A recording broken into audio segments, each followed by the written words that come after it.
Try these barbecue steaks with air-fried potatoes and greens for an easy weeknight meal.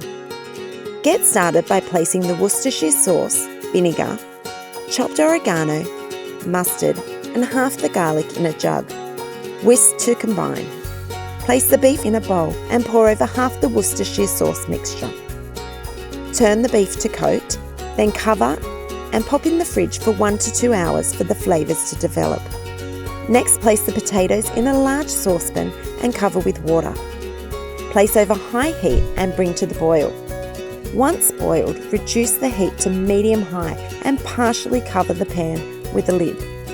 Cook for 10 minutes or until the potato is just tender.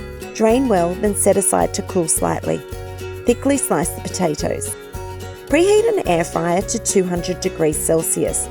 Add the oil, paprika and remaining garlic to a small bowl. Season with salt and pepper. Then stir until well combined. Place the potato and half the oil mixture in a bowl and toss to coat. Arrange the potato in a single layer in the basket of the air fryer and cook for 15 minutes. Meanwhile, combine the broccoli and the remaining oil mixture in a bowl and toss to coat. Turn the potatoes in the air fryer and arrange the broccoli on top.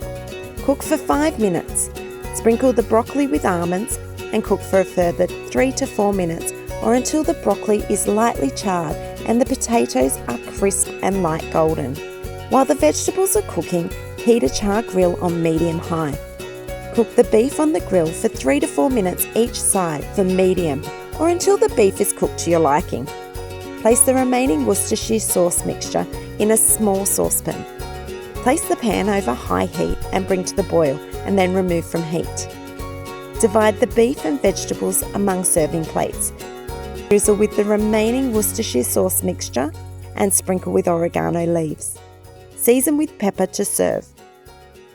This easy air fryer recipe is a convenient way to serve up crisp golden potatoes with tender Aussie steak.